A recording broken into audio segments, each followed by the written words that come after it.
পিঠাগুলো কি সুন্দর লাগছে তাই না? তো আজকে কি কি পিঠা বানালাম দেখতে হলে অবশ্যই পুরো ভিডিওটা দেখবেন। হ্যালো এভরিওয়ান, আসসালামু আলাইকুম। কি অবস্থা সবার? তো আলহামদুলিল্লাহ ভালো আছি আমরা সবাই। তো আজকে সবাই মিলে ছাদে চলে গেলাম। আজকে ডিম দিয়ে পিঠা বানাবো। আমাদের এখানে এটা ডিম দিয়ে বানায়। আপনারা কে কোথায় থেকে দেখতেছেন অবশ্যই বলবেন।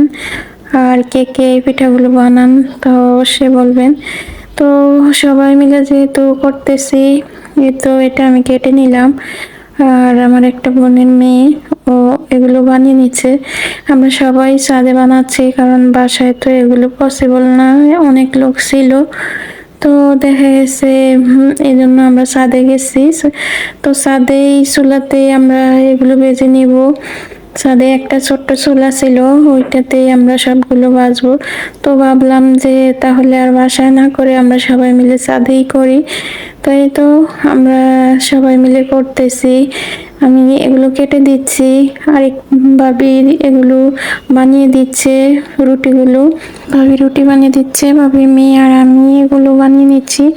দেখুন কত পিঠা, কত সুন্দর লাগছে তাই না? এখানে 12টা ডিম দিয়ে করা, 12টা ডিম দিয়ে এগুলো সব করে নিচ্ছে।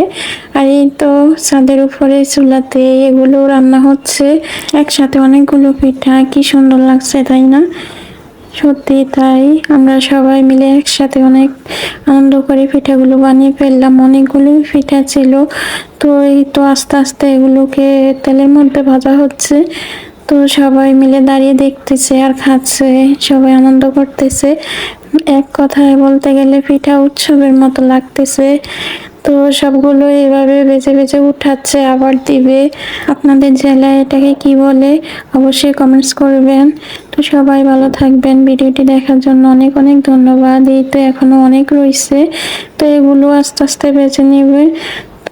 সবাই অনেক ভালো থাকবেন। আল্লাহ হাফেজ।